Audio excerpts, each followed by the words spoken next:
raise your hand. Larry will call on you. We're not going to take pictures of anybody. Confidentiality for one, and we usually don't use names in that. So after he turns it on, please don't ask me questions, because I will say, okay, Deborah, what did you want to? I remember I've done that before. I forget that it's on recording, so I don't want to get anybody in any trouble. All right, well, here we are in lesson 1 of 12. It's great to start a new semester. Once again, we got interrupted during the last one back in March. Weren't able to finish it. So here we go again. This is blended families. This is basically the post-marital. I was chatting with somebody the other day, and they were concerned that we didn't specifically state that blended families was post-marital. It was like, it didn't say anywhere that it was post-marital. We have premarital, and we got beyond divorce, and then we got blended families, and it didn't say that it was post-marital. So I updated the website. But this is basically, you're already in a blended family, and we want to help you avoid stepping on any more landmines than you've already stepped on, and just try to do the blending a lot easier. So, well, it's also, is this on? It's also for people dating and engaged couples and singles to know what God is trying to guide you in for a godly marriage. So it's informational for several different areas, okay? So this first one is, what is a godly marriage? So the first thing we want to do is establish a solid foundation for a godly marriage. And some of the scriptures here are Genesis 1:26 and 1:27, where we see God creates man in his image from the dust of the earth. Okay? Now, some of the more important things is God creates man in his image. So he's created this human being in his image with basically all the attributes of God. And then he gives this man, who knows how long, but sometime, he names all the animals, and so it's, I'm sure it takes a while to do all that, right? A lot of animals out there. And then he finally says, okay, all this stuff is good, but it's not good for man to be alone. So then he creates woman from the man, right? So what's really going on here? Well, God created a full image of himself in the man. But it's not good for that image to be by itself. So he creates, what's easy for me to kind of get my head wrapped around is he took the female part of, because God is really all male, female, all in one, right? The whole image of God includes all the male and all the female attributes. So he took the female attributes of his image out of the man and made a woman. Okay?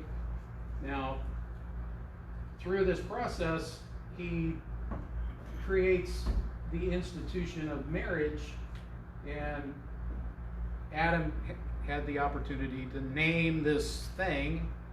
He said, you know, bone of my bone, flesh of my flesh, you came out of me, you will be called woman. So we have a man, now we have a woman. But one of the more important things to get here is God created this one being in his image, and then he took some of that out and made another being, and then told them to be one flesh.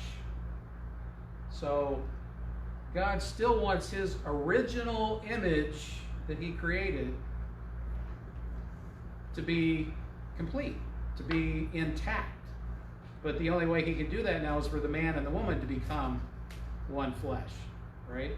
Because now they're two pieces, but they need to be one flesh and one total image that represents God.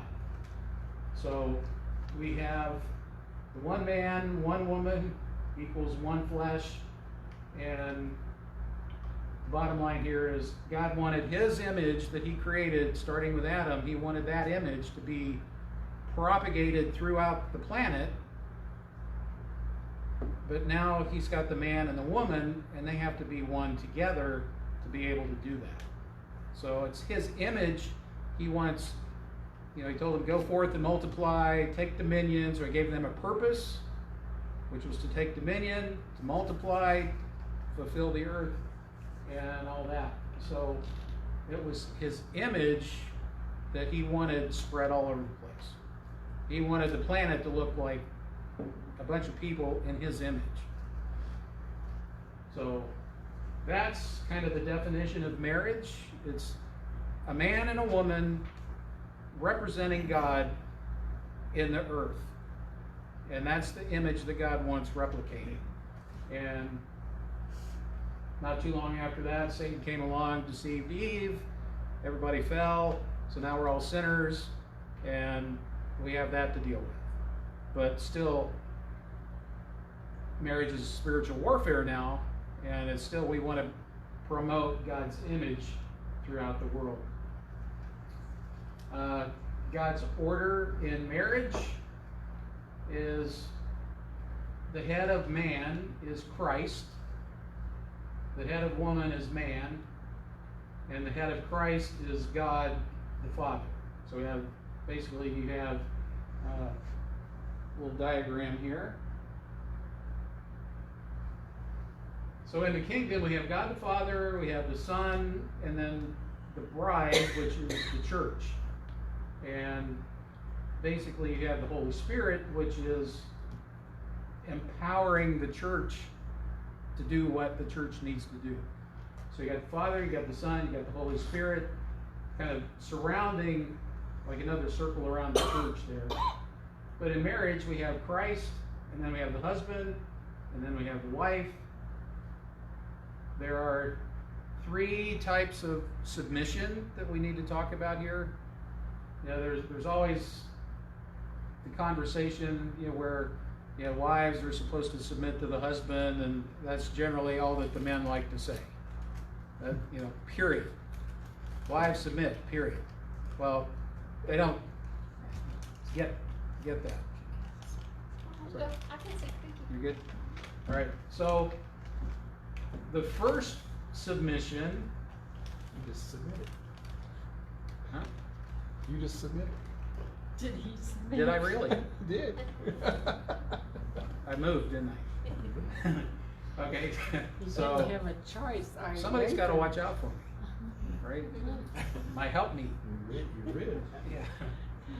So the first one is each person, the husband, see down there the wife, up and up to Christ, and then the husband up to Christ. So the very first submission that needs to happen is each individual in what we call the vertical relationship to God. Each person has that as their number one responsibility, is to have that submission to Christ. The second one is over there. There's a little arrow that's got arrow things on either end. So it's up and down, back and forth. So it's submitting one to another as equals, right? And then the third one is the wife to the husband. So you got to get the first 2 before the third one's going to happen. Right. Guys, if you think I'm the guy, I'm the boss, you got to do what I say because I'm the guy, that's not how this works. Right? You may get obedience, but you will not get submission. It's kind of like when there's a dictator, people submit out of fear and obedience, but it's not out of respect or love or anything like that. So first, each person to God. Second, each person one to another. And the third one is the wife to the husband. And it's so much easier for number 3 to happen when the husband is submitting to God first. You know, it's so much easier to submit to someone who's submitting to a higher power. And they don't think they're the higher power, Right. right? Amen. So, any questions on that one? Make sense? So, it's all about God. Christ is number 1. We need to follow Him, represent Him, kind of look like Him, and be obedient to Him, and all the blessings flow from that.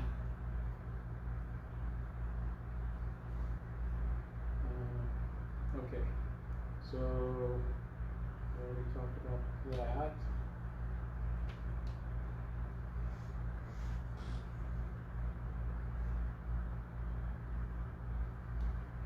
Okay, so one of the things about this particular lesson is kind of the foundation of this ministry.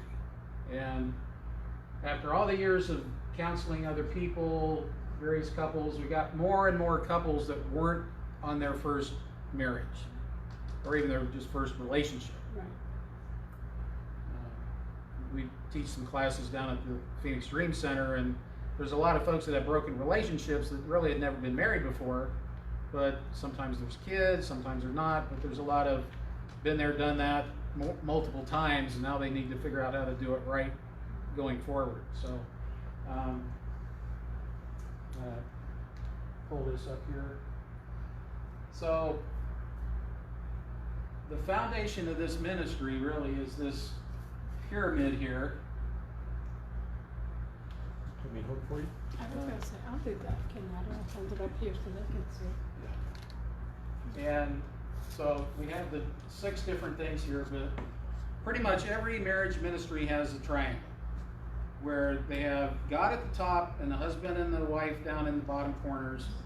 And the triangle thing always represents as each individual down here, as they get closer and closer to God, they get closer together because they're coming up to the point. All right, so the very first thing on the priority pyramid here is our, like we were just talking about, our individual vertical relationship. And that is our relationship with God, our relationship with Jesus. Now, that is going to be our eternal relationship. So we have it now, and we'll have it for eternity. So a lot of this is kind of based on time. God tells us don't have any other gods before Him, so that's one of the scriptural references to why He's first, because He's God. And everybody has their own relationship with Him. You know, our salvation doesn't come because our spouse is married or is saved. We have to have that ourselves, right? So, number 1 is God. Number 2 is the marriage, the husband-wife relationship. It is supposed to be a covenant, which is till death do us part. Going back to the Garden of Eden, Adam was given a bride. He didn't, well, even if he went hunting, there wasn't anybody else to find, right? But God brought him a bride. He didn't have to go hunting. God brought somebody to him that He had prepared especially for him. So, God is first because He's eternal. The husband and wife relationship is supposed to be a covenant till death do us part. So that's on earth here until we're gone. And then we still have that eternal relationship. But if we put a spouse before God, then things are already out of order. Right? And in blended families, where things generally start getting messed up is in the parenting. you have your kids, I have my kids. I don't like how you deal with my kids, so, you know, leave my kids alone. And there's just a lot of disagreement and everything about how to parent. The parenting styles are incompatible for some reason. But what really is going on here is when you've been a single parent for so long, you tend to get an attitude that the kids are like your property. You own them. But in actuality, the kids are gifts that are given to you to be good stewards of.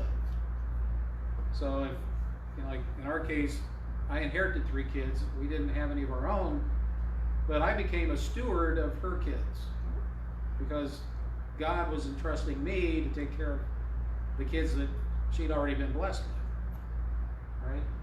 But if you have that attitude of being a good steward of what belongs to God, it doesn't really matter whose kids they are. Because now you're going to be yeah. It's funny you should say that because my friend always tells me, Kim, true enough, you have 3 kids, but right now you're renting them until they're 18 years old. Right. And Exactly. then after that, they make their own decisions. Yeah, exactly. That's true. So be the steward because God wants his kids back. Somewhere 18, 25, somewhere in there. Right?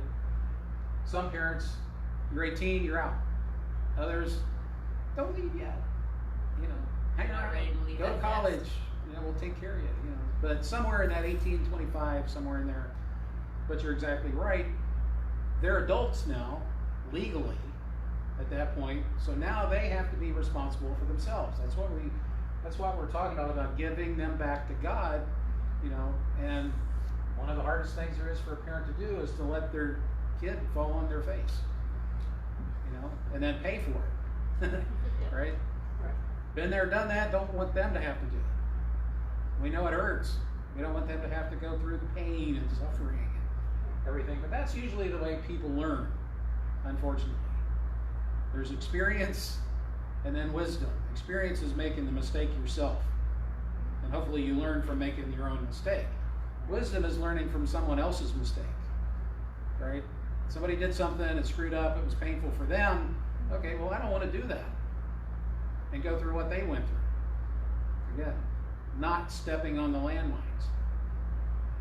So God is first, husband and wife, till death do us part, parent-child relationships, number 3, give up ownership, be a good steward, and then give them back to God when they're legal adults.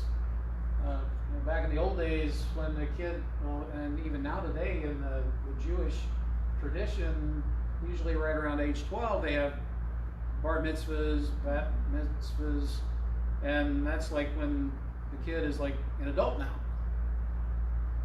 They have to make up their own mind about some things. And from what I've been taught, up to about that point, children, if something happens to them, it's like they're in heaven.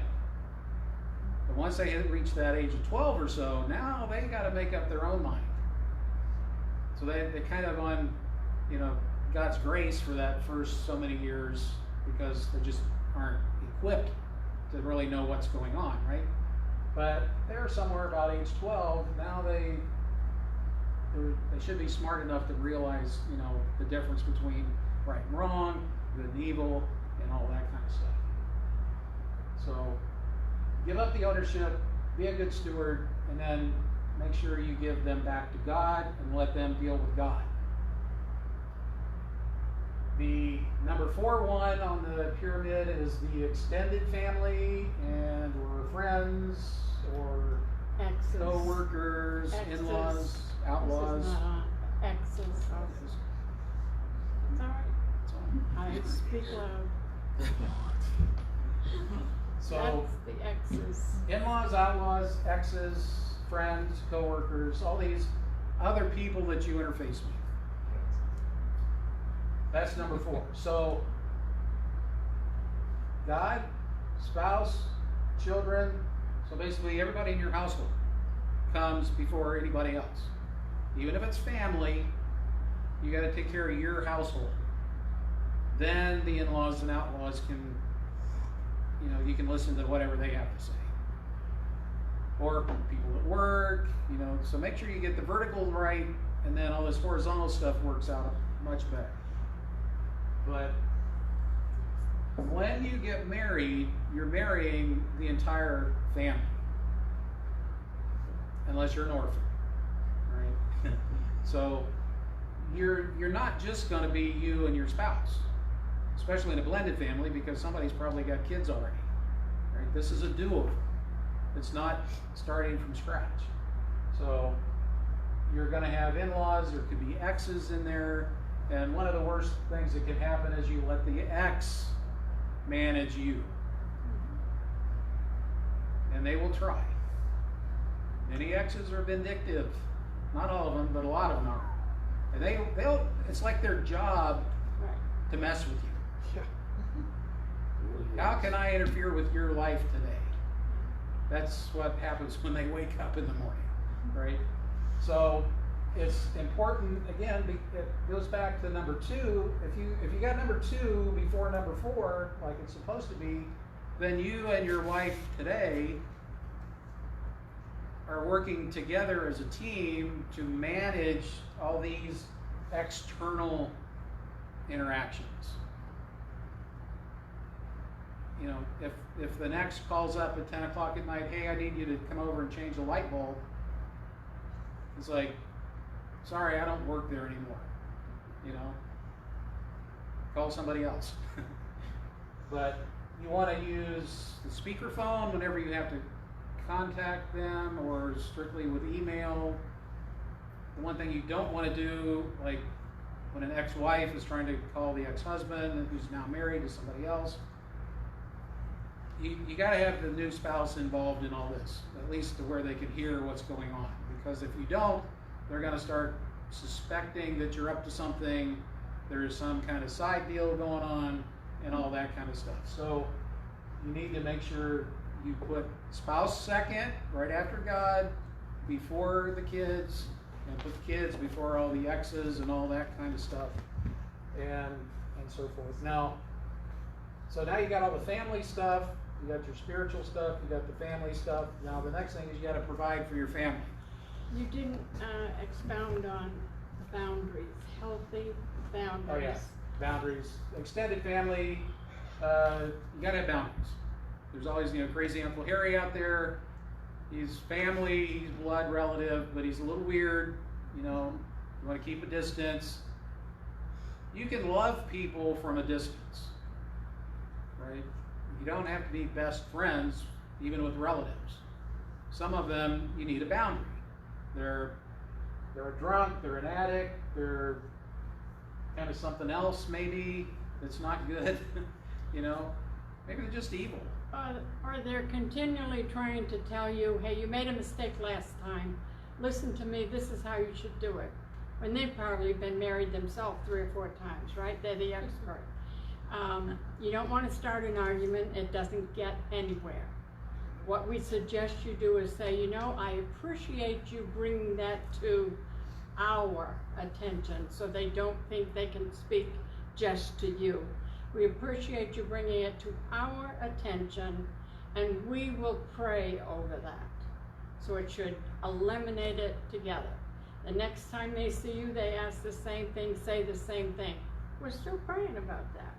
Thank you, but we're still praying about it. Do not get in a word for word. You're not going to win. But you have to have not only boundaries, but they be healthy boundaries for you and your family.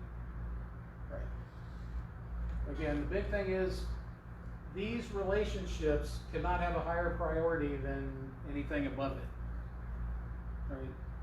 If any of this is out of order, things are going to be very stressful, chaotic, conflicting. You'll have conflict you'll have to deal with and all that kind of stuff. But once you've got your family sort of in order, you have to provide for the family, so there needs to be a job in there somewhere, some sort of thing that creates an income.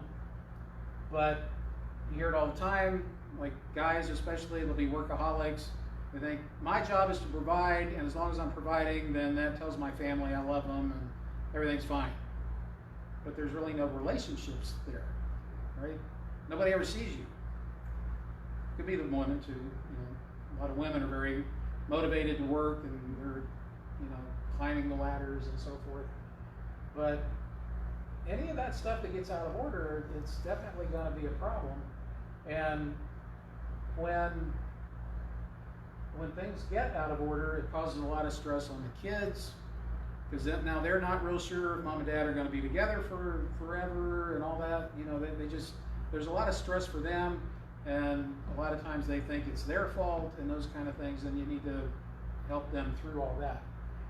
But again, just going back, God, marriage, children, everybody else, then the job, because you have to provide for the family.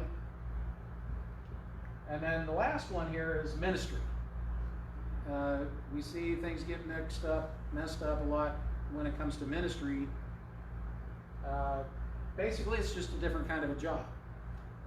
So it's still at the bottom here, but it's got a little special thing here. Pastors have a tendency to put it like 1.1, where the work of God is the same as God, at least in priority.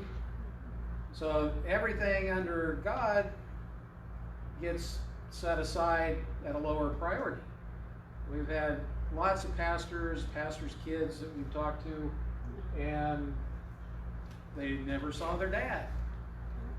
He was always taking care of somebody at the church. The church came before his own family. And in Timothy, somewhere it talks about, if you're going to be a pastor, you got to have your house in order. You got to be there. Take care of your stuff first. And that it still goes back to the beginning of the pyramid and everything. So ministry is just another job. You have to have your house in order. And really, your first ministry, as Christians, we're all ministers. I just mentioned that in the service today. Everybody that's a Christian is really called to minister to somebody. Your first ministry is to your spouse.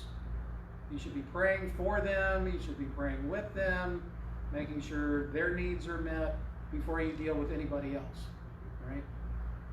It says, love your neighbor as yourself. Your spouse is part of you. You're one flesh, right? So you got to be taking care of that one flesh before you take care of your neighbor. If you're not taking care of you and loving you, how can you love on somebody else the way God would want you to? So, again, God, marriage, children, everybody else, job, ministry. And whenever we counsel anybody, we're always looking to see what's out of order here. We hear all kind of stories, but basically something's out of order. We get a lot more detail about what it is that's out of order, but basically, is God not high enough? Is the spouse not high enough? Are the kids too high? What's going on here? Or is the ex too involved, being the vindictive ex that many are? Not everybody is. Some are actually better off divorced than they are married. Friends. Maybe friends. That's rare. All right. So that's the pyramid. Just another representation of it. Again, it's 1 through 6, and the explanations. All right. Now, some other stuff here. Again, the first priority relationship here is our vertical relationship with Christ. Worry about yours. Don't be somebody else's vertical relationship police. Like your spouse. Not you got enough issues yourself to deal with. Take care of that, and pray for your spouse. And if you're doing this correctly, you're going to say, Lord, help me be what you want me to be, and what can I do to help my spouse be what you want him to be, not what I want him to be. Right? But it's so much easier to try to fix somebody else because you don't have to worry about your stuff. You don't have to admit you're doing anything wrong. Yeah, it's, you know, it's the speck in my eye and the log in yours, the log in mine and the speck in yours, right? Forget this big steak sticking out of my face here. You got a splinter in your eyelid there. Let's take care of that. You know, it's insignificant what their thing is, but yours is like, you know, humongous. So work on your own vertical relationship with Christ. You can't really fix anyone else's. So whatever time you're spending trying to make someone else a better Christian is inappropriate for one thing, but it's a waste of time. Because as a guy anyway, I'm going to dig my heels in more the more you try to help me. Yeah. Don't want to hear it from the spouse. It's a pride thing. Right. Right? So, John Bevere wrote a book a while back. It was called The Bait of Satan. One of Satan's biggest tools is in the body of Christ to get us offended by each other. Right? Being offended is the bait. You know, it's what? Somebody says something, do you hear it a certain way that makes it offensive to you? Sometimes people they hear something, they get offended, but they didn't really process it correctly. The person didn't mean anything offensive. They just said something, but the way you heard it triggered something in you. And so now you're offended. So now you have to let it go. You have to forgive them for whatever happened. You go through that whole process just because you heard it wrong. Or maybe you heard the right words, but there was something in you that from the past that triggered something else. So Well, that's a good place where you can ask the spouse. Right at the moment, I need to ask a question. This is what I think I just heard you say. Is this what you meant to say? That can stop a lot of arguments right there. Give the other person a chance to restate how they meant it. Because how you heard it was wrong, and they didn't mean it that way. And they go, okay, thank you, now I understand. And that settles a whole lot of things, instead of just hearing it, getting upset about it, and let it fester and, you know, build up, and then somebody blows up. But it would have been stopped if right at first you said, you know, I just need to clarify what I just think I heard you say. And I mean, Larry and I used to do that ourselves, so we know those issues, and they can be pretty hurtful. But you do need to stop it and discuss them right then and there. And the biggest thing is your delivery and your tone of how you say it, True. asking for clarity. Right, Do not ask snappy, right. but ask gently. Mm-hmm. Then the delivery of it comes across that much better, and it's True. received on the other end, as not to put your partner on the defensive. Right. That's the key to it all. You guys have anything one of to the- add to that?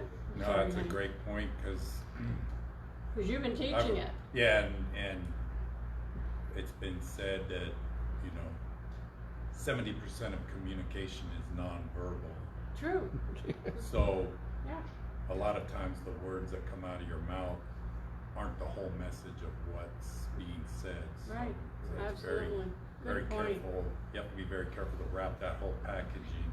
kind most of us are yes. looking at your face, not listening to what you're saying. Correct. So we see the look on your eyes or something, you know, and it's like, ooh, I feel like I'm being attacked here. Right, You didn't even hear what was said. Right, I'm working on my response 2 Yeah. words into whatever you're saying. Right. Exactly. That's Already. And that's part of the offense, right? Yeah. You're already, you know, that emotion is coming up just from the look on their face. Mhm. And they haven't even said anything yet, but you know it's coming, right? And we point out to the guys a lot of times in that area too, is saying, a lot of times, and the gals, you don't need to listen to the words. Try to really figure out what is he saying or she saying. What is the heart really saying? What are they really trying to convey here to me? You know, what, That's so good. you know, I'm not really understanding, you know, so even if you ask the question, okay, this is what I think I heard you say, and if you still don't have clarity on it, you're still kind of, and so I think, I don't know. But you kind of have to even ask them, say, you know, these words aren't matching up. What are you really trying to tell me? You know, just lay it out there for me so I know where your heart is, why you're even talking about this. So communication is, as you're saying, is a big part, Man. big part. And the key word that Mama Carol said is know their heart. Know your spouse's heart. They're not your enemy. Right. That's the first and foremost thing. They're not your enemy. You're just going through something temporary. And we have to remember that this is temporal. It's not a condition that's going to remain the same. Okay? So know their heart and back up for a minute and then come back with a gentle approach. It really clears the air, because you ever walk into a room and it's a spirit, right? Because you can walk into a room and someone's been arguing, you feel it. I don't care who you are, right? So it's a little chilly in there, right? So this is why we have to de-escalate ourselves and ask for clarification from our spouse, knowing all along that this person loves me, but we're going through something. So de-escalate and come at them with a gentle approach. Key is a key, and it'll change everything. You can get out of most arguments within 5 minutes or less if you do that. Right. And look in their eyes. Like, don't look at their face. Look into their eyes. Hard to argue and be mad at your spouse when you look in the beautiful eyes, right? It's hard. That's all I'm saying. Especially when you hear the words You know, about we had a thing 15, 16 years ago now, but those first few months was hell. I mean, we For everybody. discovered what spiritual warfare was. Oh, yeah. But what saved us was our counselors told us right off the bat, marriage is spiritual warfare, and your spouse is not your enemy. That's it. That saved us. You said they're lying. We feel like it we're sure each seemed like other's- she was the enemy. You know? I mean, I it got can't pretty stand her ugly. right now. Very ugly at times. I But don't believe you. when you understand you're one flesh and Satan is the enemy who wants to kill, steal, and destroy, it's a whole lot easier to come together and pray, or, you know, at least, you know, you have a safe word, like we would say, hey, we got to focus, Yeah. you know, because she would lose focus, get upset with me for something I said or did, and just, Yeah. to me it was like this, and to her it was like that, right? So we had to try to come together and shrink this thing. Yeah. And that is a good point. We had a like being in safety the net. We had a code. And if any of us were out anywhere and one of us felt uncomfortable, all we had to do was go to our spouse and say that word, and there would be no questions asked. You would leave. And we used to help one of the other married classes at, when it was Phoenix First, and we mentioned that in his married class, and he said, I've never heard of that, but he says, I think we're gonna go ahead and come up with a word just in case. And the next week we were there to help them teach the class again, and he said, you know what? He says, we had to use that word. After we left here, we went to a family picnic or something, and we had to use that word. And somebody in the family said something to make my wife feel very uncomfortable. And she came up to me and said whatever the word was, Starbucks or whatever. And he looked at me, are you kidding me? And she said, no, I'm very serious. And she repeated the word again, and they left. And then when they got in the car, she explained to him what was going on. So everybody find a safety net, a word, a code, something that will relay to your spouse that something is making you feel uncomfortable and you need to get out of there. And it's the one we did use is Focus, because I was the one that just kept getting irate all the time. Well, if this happened, then how come that happened? You know, being the woman, you have to explain to me this and this and this. But 4 months, like he said, of hell we really went through after 23 years of marriage, and only 3 small arguments in 23 years. And then our marriage almost fell apart. We just celebrated 40 years, and we just celebrated 41 years from the night we met. We still celebrate the night that we met. But, you know, those are things you learn. And we're not here to point fingers at anybody. We're here because we've lived this stuff. We know what works, what doesn't work. And we can help you. And we're trying to get the word out to as many people and couples as we can.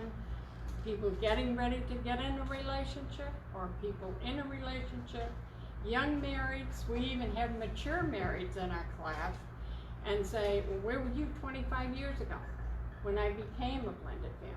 I didn't have this information. Well, we didn't have it either. We had to learn it and go through it ourselves. But anyway. Yep. Okay, so give up your right to be offended. One of the first things that should come into your mind is, Father, forgive them, for they know not what they do. If it helps, when somebody does something stupid, just think of them as being the idiot. And then you can laugh about it. But Not in front of them. why not? No. Then they can be offended. No, yeah. But that was Jesus on the cross. He had never done anything wrong, no sin in his life, and they were still killing him because he was exposing the sin in their lives, basically. So he still said, Father, forgive them, for they know not what they do. They didn't get the big picture. They didn't really understand why he was there. They were still looking for something else. And this is not what they were looking for. You know, they were looking for more of a physical king, more of a political Messiah more than a spiritual one. So Jesus did what he came to do. He died on the cross for our sins, and we're saved through faith in him for what he did on our behalf. But forgiveness is what sets you free. And one of the easiest ways to stay in a state of forgiveness is not picking up the offense in the first place. If somebody says something to you, you say, Father, forgive them, for they know not what they do, or do you get upset because you picked up the offense? Like, a bottle of water or something, they set it in front of you. That's the offense. Are you going to just leave it lay there or sit there and not be offended, or are you going to pick it up and now you own it? And if you pick it up and own it, now you have to deal with it, and you have to confess the sin of being angry and all that kind of stuff, and then have to go through that whole process of letting go and forgiving them for whatever it was. But if you don't even pick it up in the first place, you're done. Right? So the trick is to try to not pick up the offense in the first place. There's lots of opportunities to be offended, but if you're practicing, I like to call it pre-forgiveness. There's just certain people that you have to deal with on a regular basis that just tick you off. If, especially at work or some kind of a job or something, it's just in their nature to do something stupid every day that messes with you. But if you forgive them ahead of time, you know it's coming. When it does, it's like, yeah, I knew it was there. No big deal. One of the things that really holds a marriage together is praying together daily. Again, it's part of that number one thing on the pyramid, that vertical relationship. Prayer is what keeps that vertically in good standing. But it creates intimacy. And it creates intimacy with the one you pray to, which is God, the one you pray with, which is your spouse, and the ones you pray for, which should also include your spouse and your kids and your extended family, maybe some coworkers, or even your pastor, for that matter. But it brings you closer together because now you're basically on the same page vertically. So you got those three submission things kind of all working together. You're both vertically in line. You're treating each other with equality and respect. It's equality in God's kingdom is equal in value, not equal in purpose or calling, any of those kind of things. It's, here in America, equality is equal opportunity. Nobody said anything about an equal outcome. So, to me, that's what equality is. I have as much of a chance as anybody else to do what I want to do. But I don't have to have the same outcome as anybody else. That's really more up to God. So, but when you pray together daily, that's really the glue that holds something together. It's really hard to be angry at somebody if you're praying with them. And if you do that on a regular basis, there's even less opportunity to be angry, right? Because you're together, you're one, right? Edify one another. Somewhere in Ephesians 4, I think it is, it talks about, let no corrupt speech come out of your mouth, but only that which edifies one another. I keep thinking of like the parent that has their kid at the toy store, and then the kid's having a tantrum. Not your kid, that's the other person's kid in the other aisle, that's having the tantrum. And the things you might hear from the parent trying to get their kid to stop doing the tantrum, it's not always edifying, right? Sometimes you want to just go over there and slap them. But in a marriage, you should be edifying each other, looking for opportunities to edify one another, right? If you're very critical, if you have a critical spirit, nobody wants to be with that. Who wants to be criticized all the time? Nobody I know. But if you're looking for opportunities to say something positive, to edify, we never get off the phone without saying I love you, never leave the house without saying I love you, but I like to edify. It's easy for me. And serve.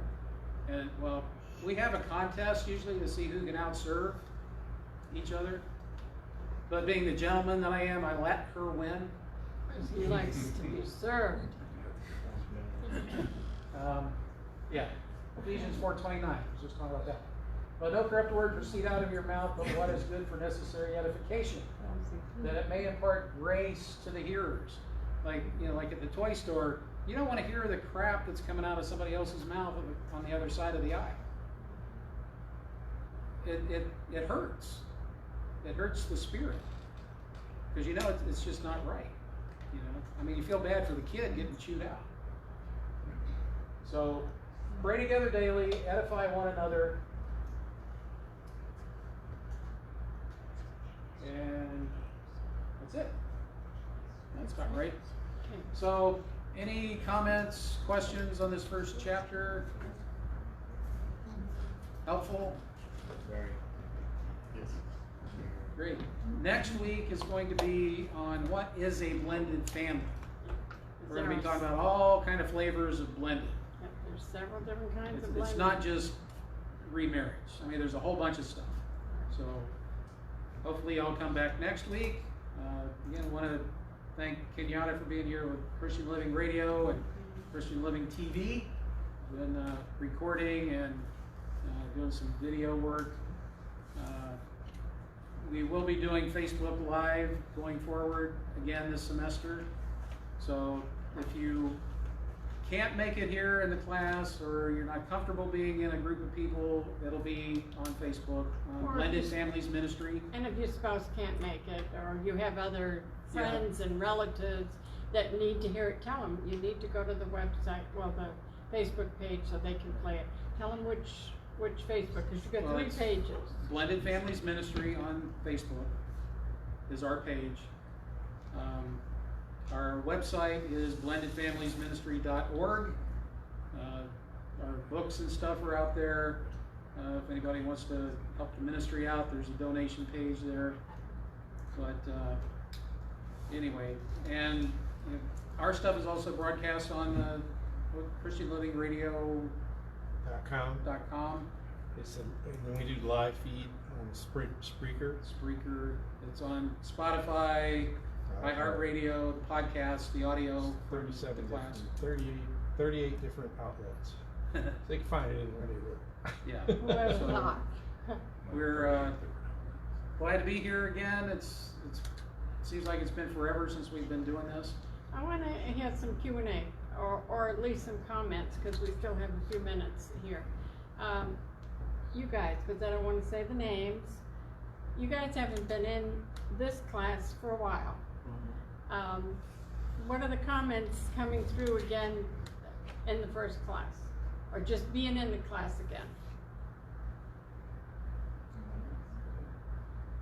Well, because it's been so long, we I know. kind of haven't been practicing that.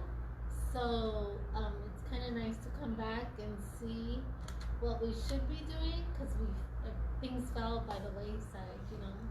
And so it's nice to come back and see how it's supposed to be done, and see where we have, not issues, but you know, where we have our little arguments and stuff, Sure. and the cause of that. And so, yeah, it makes it very clear how we should be doing. A lot of people use these classes, and I'm sure you guys found it when you started teaching, as accountability.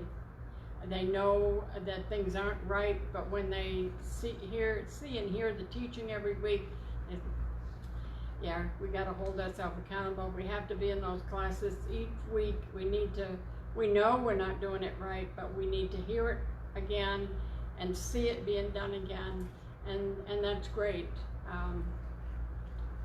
You, sir, do you have any you want to add to her comments? It's been the years that we haven't been to this particular class, so there's been additional members added to our family. I know your grandparents. You know, we Woo! got grandchildren, our older kids are getting older.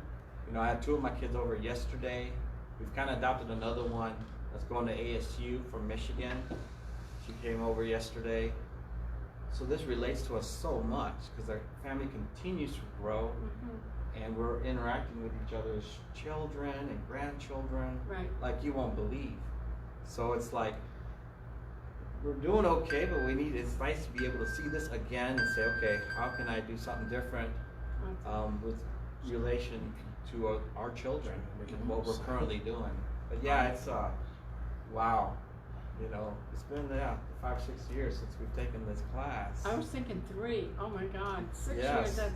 Yeah. You know, I keep reaching out to Children. you, all the events we Oh have. my God, you always do. I Carol. do. I know, just you're so come to good the about Roses that. of Chocolate. Come to the Christmas Yes. party. Come to this. Come to that. Because we're always praying for you guys. And then I hear weddings planned, babies coming. So we're getting the baby shower. Oh my gosh, I can't keep up with these Yes, guys. I know, we can't either. So we're so glad you're Yes. back in the class with us, and look Yeah. forward to having you come back each time. That's awesome. And bring some of the kids with you that are married and stuff, so they hear it too. So awesome. Do you have any comments, hon? I don't know if you've ever been to a class like this. Did any of the information we said today help? Anything that might be coming up or that you've been through, or? Well, yeah, because, you know, I came up from a Mormon family, Okay. and, you know, Mormons have their different beliefs, but anyways, me and my husband, he got baptized in a Mormon church, And now that, you know, I'm no longer there, you know, he tells me that he's learned a lot from me because, you know, his family never went to church. His mom never told him I love you. They never prayed, none of that. And, you know, he tells me a lot that, you know, that I've learned a lot from you. And I told him I was gonna come to this class because we need some type of guidance. We need some type of boundaries to where certain things, you know, prime example, 2 weeks ago, he said something that, you know, he needs to put a boundary around his heart. I took it the wrong way. I said, okay, well, you're putting a boundary around your heart, so that means maybe I need to back up a little bit, or, you know, instead of, you know, asking him, like, Mike, you know, what does this mean to you? We've been on and off together for 30 years. And, you know, we're trying to really make it work this time because 30 years is a long time, you don't wanna throw that away. right, Awesome. right. Well, hopefully, he will come with you sometime. He can hear this, you can go to the website on Facebook, not website, but Facebook, and let him hear the class, what's been talked in the class. Well, that's the reason why I was taking notes. Okay, awesome, great. You guys, who we have tried to get into our classes for years, comments, and I know you have been into, I believe you came to the premarital class, and I know one year you came very late to the Roses and Chocolate, but you did come. That's our big event we have in February every year. But what are your comments from today's teaching, you guys? Who's going first? I think it's great because it's a refresher of just where God's place is in your life, and He is supposed to be first. And if He is not there, it can wreak havoc in your house. And so, you know, it's a good refresher to have for those who know where He belongs. And then sometimes life gets in the way. Sometimes life issues will cause you to forget where that place is. And so it's a good refresher coming to this course to remember where his place is. Okay. And your spouse, would you care to comment? I don't really have a whole lot to say, so, and we've been together for 6 years, we've been married for 2.5, and we still haven't blended. So it's been a very difficult several years, and I'm very worn out. So I'm hoping that by coming, we get a better understanding of how we blend and try to make a family after so many years. And fix it for this broken young repair. I know you guys have had a lot of extra challenges, work schedules and sickness, I believe, in there for a while and stuff like that. So yes, life gets in the way sometimes of what we think our goals are. They get messed up. We have to keep changing when we're gonna be able to reach those goals, but you never gave up. And you're still here and you're still together, and that's, God sees that, and God does reward that. And we're just, Larry and I are really thankful you guys are in the class. Thanks for coming. And you guys still live in Peoria? Is that where you are? Or Glendale? Yeah, Glendale. Okay. You guys, as teachers, Well, one of the things that I enjoyed today, and I found out we can't always be teachers, we need to be students at times. right? We pick things up also, and reminders, and one of the things that when I hear others say, well, we've been away, when you was a kid in school, sometimes when you did something, the teacher would make you go up on the board and write it 100 times, I will not do this, or I will do this. And it's the same thing with class. If we're not there constantly, we will fall away. Mhm. And we're an easy target for the enemy. And especially right now in these difficult times. Sure. In these classes, we learn the armor. We learn how to protect the unity of the family. True. The family is the number one thing that will be attacked. Right. So that is our number one concern, is uniting the family and being strong. And we can't do that on our own. That's why the Lord created a group True. of His family, Very good. brothers and sisters. We help each other. We listen to one another, and we get our strength there. Even though we have our spouses still in the group. And another thing that I always realize, and hopefully help others, is to sometimes, we get very busy with life. The enemy loves that. He loves to throw some importance at you. Well, I gotta be there. I can't be here. Or I gotta do Distraction. this. Or Right. I have this issue. I can't be there. I learned to say, the heck with all of that. I have to go to my study. I need to be there. Because ultimately, at the end, God, it's not gonna matter that you took care of that or you took care of this. What's gonna matter is your relationship with True. God Absolutely. and how your relationship was with the family. Because that's one of His, what do we call it? His sacred things that He made: marriage, family, communion with Him. Those are things that God made. Those are the things that are important, not really our jobs, our problems. God didn't make that. True. That belongs to the enemy. And one of the things I found out was that I learned the difficult way was when I say, you know what, that problem's gonna be there tomorrow, but I need to be at that class. When I ignore that and listen to this, it's amazing how God becomes the driver in that automobile, and you're just sitting back and He just drives you all the way. That's awesome. If you try Good to points. ride and drive that problem, that issue, you're only gonna keep coming back to it over and over. I remember one time me praying to God, and He said to me, I'll take care of it, but you need to sit back and just let me take care of it. And when I would try to take care of it, it would just become a big mess, and it was like God would say, how's that working out for you? You know, you wanna take care of it, how's it working out for you?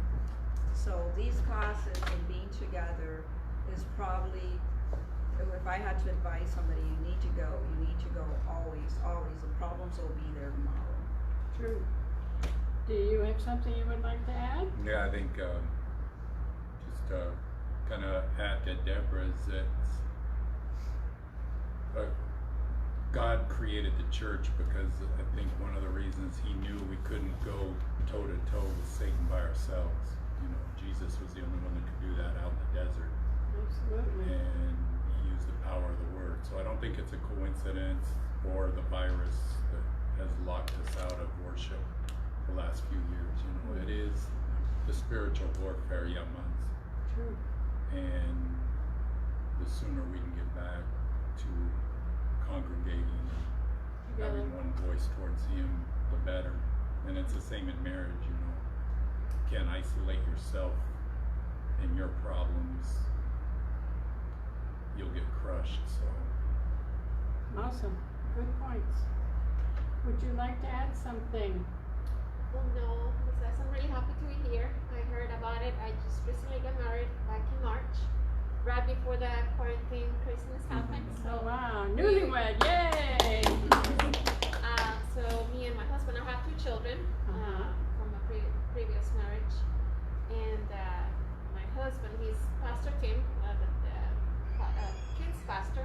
So he doesn't have children. So now he has 2, and so it is very important to me that we can, know how to take on this new journey. Definitely is something new all the time, It's true. So really happy to be here to see what we can learn and keep growing as a family. Awesome. I like what you said about marriage is a warfare. You really have to pray. There's always something that you have to intercede for your children, especially when the ex family, they're not believers. So your children are involved in 2 homes that are completely different, and that's Sure. Oh yeah. to me that's my main thing. How to protect my children and help them, in the spiritual life, and how to grow in God when they have different beliefs in the other home. So Right. Awesome. Well, we're glad you're in the class. That's awesome. We look forward to being able to help and definitely equipped you guys for what's ahead. And we're just thrilled that each and every one of you are here. We have probably another 12 that were supposed to be here. We do know that one of the couples, they were in the service with us at 9. We usually go to the 9 o'clock service and then we'll be doing the 11 o'clock teaching in here. But the other couple that came with us, their kids, older kids, usually come over for dinner. And today they changed and they said, we're coming for lunch. So naturally they couldn't come to the class. They said, we gotta go rush to get lunch and fix it because they were gonna be here in the class. The others, I have no idea. We have one other that's a little older, and they have never been to our class. We've known them for about 20 years. They just moved back here about a year and a half ago, maybe 2 years, I'm not sure. And they wanted to be in the class, so they'll be coming, but they come all the way from way out in Surprise. And the others are pretty well local that were gonna be here. So there should be more next week. I hope you guys felt comfortable in your distancing in here. That made you feel all right. And then we had somebody from the Grace Walk Church said, well, do we have to wear masks? And we said, that is purely optional. That's whatever you feel comfortable doing. We're not gonna be upset with you if you don't have one on, and we're not gonna be upset with you because why are you wearing a mask? We don't do that. It's what you feel comfortable with. That's what's important to us, okay? And I guess we close on time, so we need to do a closing prayer. Do you want to do it, honey, or do you want to ask somebody else?